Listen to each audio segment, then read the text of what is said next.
with mine. It looks like every lady you ask, what do you want in a man? The first thing they get to respond is, I want a godly man.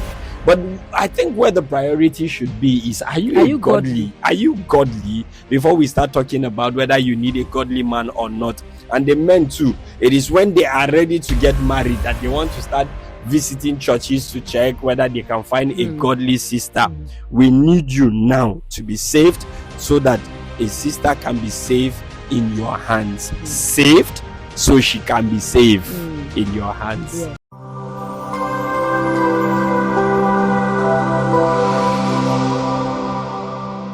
You are super welcome to today's edition of the Achojis. And on today's edition, I have my one and only girlfriend and darling, Grace Achojis. And I am yours faithfully, Peter Achojis. On today's podcast, we're going to be talking about building a solid foundation for marriage. Stay tuned, tighten your seatbelt. It's going to be a wonderful ride. See you after the break. You're welcome back. The Bible says in Matthew chapter 7 verse 24, it says, whosoever heareth these sayings of mine and doeth them, I would liken him unto a wise man that built his house upon a rock. It says, when the rains descended, when the floods came, when the wind blew upon that house, it did not fall. It was standing strong.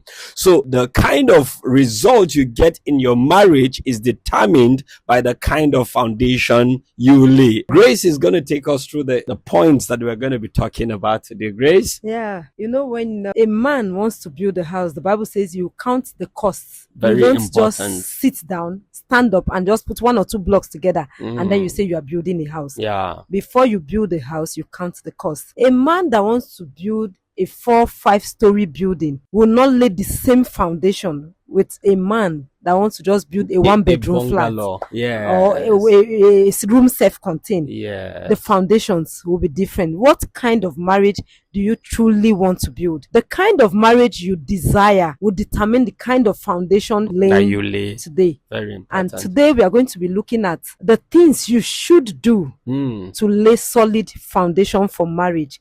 And when we say marriage, you know, every time you see a man and a woman living together, especially in Africa, is assumed to be marriage. Whether formally or informal, they are assumed to be married. But when we talk about marriage in this context, we are talking about a blissful and enjoyable marriage. We are not just talking about a male and a female cohabiting or having children. During the relationship, that is not in what the we are name of talking. marriage. Yeah. Yes. So we are talking about having a solid and a beautiful home. A successful marriage. Yeah. All right. The number one thing on our list today that we'll be looking at is compatibility. Now, when we talk about compatibility, there are so many things that we should be looking at. We are talking about financial compatibility, emotional compatibility, social compatibility, educational compatibility. Very important.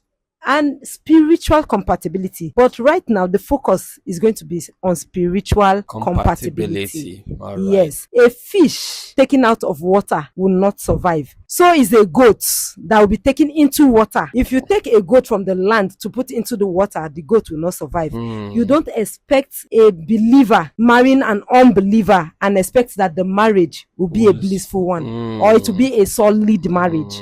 You need to know that when it comes to spiritual compatibility, you cannot take it for granted. A believer marrying an unbeliever is a disaster going somewhere to happen. They can marry, but that does not mean that they are compatible. In God's original design, man was to be connected with him. God. Yes, when like she was talking about the fish and the water, we can also look at it like in this way. When you pull a tree out of the soil, the tree is going to die. When you bring a fish out of water, you have brought it out of its habitat. it is not going to survive. That is how it is, because God originally designed man to be connected with him. When a man is separated from God, the man is considered dead. That is why the Bible would say in Ephesians chapter 2 verse 1, you have he quickened who were dead in trespasses and sins. Now the word quickened is the old English word made alive. So you have he made alive. It says who were dead. That means you were dead before he brought you out and gave you life. That is how a man that has received that life, or a woman or a lady that has received that life, is going to be completely incompatible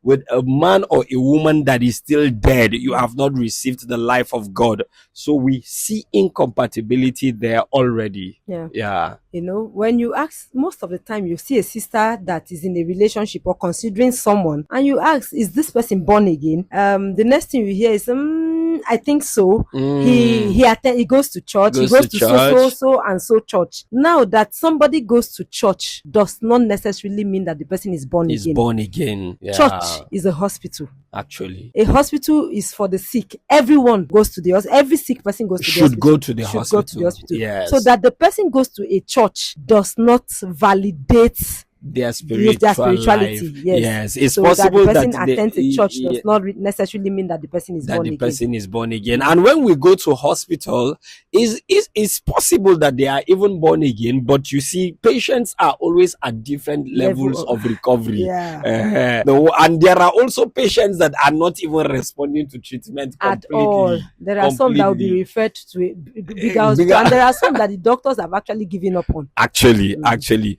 they have written those patients off and they are just waiting. You know, like we get to say, you don't go and look for a dead person to marry in the physical. That is how it is spiritually too. You are spiritual. If you are spiritually alive, which we hope that you are, if you're not, this is a good opportunity to be. If you are spiritually alive, make sure, don't, it's not for our benefit. It is for your benefit as a believer to ensure that you marry another believer. And if you're not saved, please don't be looking for godly sisters. I want to marry. See, mine, it looks like every lady you ask, what do you want in a man? The first thing they get to respond is, I want a godly man.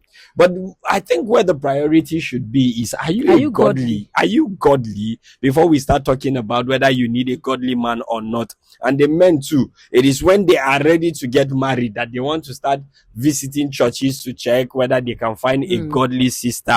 We need you now to be saved so that a sister can be saved in your hands. Saved so she can be saved in your hands. Yeah. So when we talk about solid foundation for marriage, that is where it starts from. Yes, I think that's actually the most solid of the foundation. Yes. For if the foundation be destroyed, what can the righteous do? That's the way to start the foundation from. You need to marry a like-minded person. Yes. We talk about spirituality. Now, even in the spirituality, there are other areas like doctrinal. Yes, there are doctrinal compatibility. Very important, yes. You know, we understand that, yes, we are not saying that the person from church A cannot marry somebody from church B. But there are doctrinal beliefs that can become very difficult. Yes, that are far apart. That can become difficult nuts to crack in the marriage. Someone that believes a lot in demons, for example, that where you are coming from, you basically pray about demons, destroying demons, killing demons. So if you are praying for 1 hour, you use maybe 15 minutes to pray for demons. And then this other person is coming from an angle where you really don't talk about demons. You pray and then you just talk to God, relate with him. Yes. When you come and you marry that way, it looks like you are both Christians and you are both believers, but as little as this seems, as little as it looks, it might become something very big in the marriage. When the children will start coming and the woman wants to start binding demons out of the newborn baby, and then the man feels that the baby does not have demons are a problem. You see that very soon. Or your wife does not believe that a woman should wear trousers, and you believe That's what I like. I love that. And then you have not talked about that, made decisions about the direction to go. In fact, simple, that like she said, doctrinal. I think that young persons when planning to marry should decide. Don't that kind of decision. Okay, you go to my church, me I go to my church. I think that's quite risky for marriage. Yes, it's something that we should talk about, agree on, so that you guys can eat from the same source, eat from the same plate. You grow together, not the one that the woman goes to church and as the pastor is preaching about husbands love your wife, she's wishing, I wish my husband was here to hear all of this, or the wife wishing, the man wishing, I wish my, and so those are very important things. Very, very simple. They look simple. Doctrinal differences. You cover hair in your church. We don't cover hair in my church. So why should you be? These are things that can result into bigger issues later in marriage. Yeah. Whose church should the children go to? Yeah. All of this are, so doctrinal compatibility is very important. Well. Yes. If you are thinking of solid marriage in the future. All right. Thank you so much, sir. You're welcome. The next thing we are going to be looking at is that if you want to truly build a strong and a solid marriage, you heal. Get healed. Now, life happens to everyone. We have different background. Get healed from your past. Get healed from your background. Get healed from the negative words spoken to you by your dad, by your mom. Get healed from your ex. There are things that have happened. There are people that are bruised. There are people that are wounded. There are people that are injured not because of what they experience, but because of what their parents have experienced. Get healed from your mother's pain. That your dad or whosoever, or man has treated your mother badly. And your mother raised you in pains as a lady. Because she raised you in pains, the things she's going to be telling you, most of the advices you are going to be getting from your mom, who's going to be coming, from her pains. Yes. And most times, if you run by that, you are likely going to run in error. Yes. So heal from these things. Allow God to heal you. Don't go and bleed on the one that did not injure you. Yes. Receive healing. And the healing is not something someone can do for you. It's for you to first identify that you are coming from such a background where your dad has told you that you cannot even keep you like this. You will never keep a man. You beat your wife. You will never be able to keep a woman no woman can live with you, and it has entered you. Heal from it. Heal from these negative words. Some have lived in backgrounds where they've never seen marriage work. All the marriages they've seen, all the ones they know, they only know marriages that beat, where they beat women, they quarrel, they fight. It's full of trouble. So all they know about marriage is trouble and failure. You need to heal. When you hear statements like all men are scum, all men are the same, all of these kind of statements, no, they trust woman. All of those are statements that are coming from association, from background, from experiences. Some were genuinely wounded by someone, and the next relationship you're entering, the person becomes a victim of all of those injuries that you have carried from there. So you can actually not make any headway if you have not been able to heal from all of those injuries. So I think that's very important. Very, very important. Let me give this short story. I knew a girl that I think as at that time she was in her early 30s. I'm not very sure of the exact, a graduate and still a virgin, and then somehow got raped by a colleague, and in that rape she became pregnant. It's a bit difficult because of course it was a rape, it's not a relationship, so we can't say she should marry him. Now this same lady will need to get married eventually. She's hot, she's pained, it's difficult to now, this in her early 30s, in such situation, you see that this lady truly needs to get healed to be able to even forgive men, actually, to love a man and then submit to a man, and expect love from such a man, because what that kind of person would be expecting is brutality. I'll go back and I'll deal. You're ready to deal with any man that is coming. You just believe that men are evil. I've also known of a lady, very similar case. She was traveling.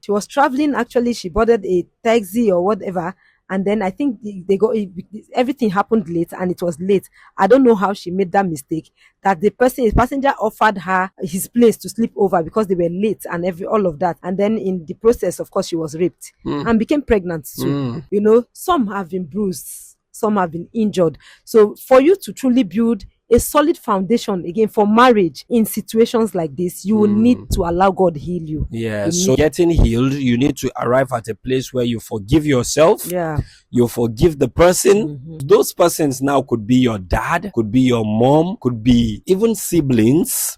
It could be uncles, you know, these days where you have uncles abusing nieces everywhere and all of that. You need to forgive those persons before you can move on. If not, it could be devastating moving on. Yeah. Thank you very much, sir. Thank you. The third thing we're going to be looking at is that you must grow beyond or above your feelings to build a solid foundation for marriage.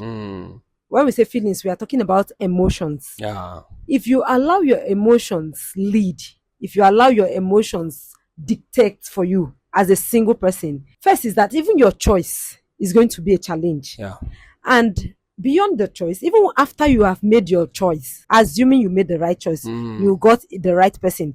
If you don't put your emotions, your feelings under control, the things that will be happening in the relationship are not going to give you that kind of foundation that you need to build a solid marriage. Yes. Put your emotions under control. Most of the time, we get into the relationship based on emotions.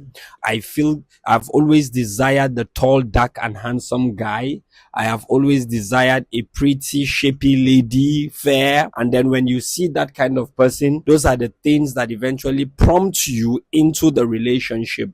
So to begin with that, it's not bad in itself, because of course you're just meeting. But to continue in that is the problem. When you're beginning to see red flags, you're beginning to see dangers, which of course we have talked about in previous podcasts. These are things that should make you have a rethink, to run away. But because emotions have now taking a better part of you more than your reasoning, you say, anyway, I like him, I love him. Sometimes you see extreme situations like abuse, physical abuse, and the person is saying, I love him. He meets my spec. He is my spec. Your spec has a problem. The spec that your list has a problem, because your list is only physical. It's a problem. So we need to even check that your spec list to be sure that it is correct. Otherwise, you will just run on emotions. And the problem, like we've said in a podcast too, your emotional tank will run out. Not me. Every one of us gets to have a time where we get to feel emotionally low. Yeah. So at such times, what you need is reason. You need to be rational. You need to know that I am doing the right thing and not to run on emotions. All right. Yeah. Thank you. So be reasonable. Be reasonable. Be reasonable. Use your reason. Yeah. All right. The fourth thing on our list today is that you should become financially independent. You know, when we talk about financial independence, the ladies believe that it's for the guys. No, we are talking to both the ladies and the guys. The guys, very important. Make up your mind to make money legally. There's a mindset in this generation that is not right, where they think that something that they can just make quick money, whether it is legal or illegal. No, make up your mind. There are too many ways out there that you can make money legally. Make up your mind to make money legally. As a lady, men actually gravitate towards ladies that can support, that can bring value. Don't always just sit back waiting to hit hard, to hammer the rich guy, the big guys. The big guys are also gravitating towards the ladies that can add values to their own life. Make up your mind. Do something with your hand. Make money. It will also help you build a more solid foundation for marriage. There's a level of poverty that will make you build what you did not even intend to build. You manage anything that comes your way. Yes. Make up your mind to make money, to become financially independent. It's not out of place. Even as believers, it's not written anywhere that believers must marry poor. So as guys, make up your mind to be hardworking. You can succeed. You can make money all by yourself. And especially to the ladies in this case, a lot of ladies just lie there waiting for the guys to make money and come and give them or to come and propose to them. You can also make money by yourself, she said, legitimately. You don't have to sell your body to make money. The truth is, both the boy child and the girl child, as they grow up, they are exposed to the same privileges. Parents, mostly your parents will take you and your sister to the same school, or you and your brother to the same school, give you the same allowances. A lot of times, if the guys go for professional courses, the ladies also go for professional courses. So at the end of the day, you see that the boy child does not really have an advantage over the girl child. The boy child that grows into a man becomes a CEO. The females can also become CEOs. So you see, you can make up your mind that you are going to make your own money before these guys come. And then I also understand that the economy, especially in Nigeria, the economy is quite interesting. And somebody was asking me recently, why do guys don't get married early anymore? I said, well, there are factors responsible, but one of the foremost of them is the state of the economy. You graduate at 22, 23, 24, as the case may be. The jobs are just not there. The jobs are not there. And even when you find the jobs, they are not paying well. So you discover that you want to have some more years and then some more years to plan financially, to be able to rent a house, get a decent living. Is not even able to feed you. You at least you should, and before you should add someone, you should be able to take care of yourself and then take care of one extra person. But you see, when the lady is also doing something financially stable, and then you meet a guy that at least is trying, by the time both of you come together and put resources together, the home is able to take off on a good financial footing. So it is very important that the girl child should find something doing so that it can help. Yes. And when we say this, there's a balance. We are also not saying that the ladies should not feel it is when I make my own money. I've met ladies like that. I'll tell you that I'm not ready for a relationship. I'm not ready for marriage until I make my own money. That is on the other extreme. When you hear a lady saying until I make my own money, most times it's because she does not want to share. It is not our money. It is my money. That theory of his money is our money and my money is my money. That kind of theory is a problem. It's not godly. Yes, it's not a godly principle. But the Bible says, and the two shall become one, not with the exception of finances. One of these days we are going to be talking about love and finances. Very important. We need to talk about that. So that mindset that you're talking about, that a lady says, until I make my own money before I get married, it's also a problem. It's a challenge. So that we are talking about, do your best to get financial stability does not mean that you have to now make money before you say yes to any man. A lot of times that statement is coming from a selfish perspective. The person is being selfish. I have my own money, do what I want to do. You're not thinking us in this thing. Yes, so that the man cannot tell me what to do. And we were talking about background. Sometimes you have come from a background that you saw your mom go through financial difficulties and you believe is because she and your dad shared finances. That was the reason for the trouble. We are here so that your mindset can change. You can have a better mindset for a better marriage, so that the foundation can be solid. Thank you very much, sir. On this, we will draw the curtain for today. We want to appreciate you for staying tuned on today's podcast. Do well to like, share, subscribe to this channel. Tell a friend to tell another friend that it is happening right here on this channel. And then see you next time on another special edition. All right. See ya.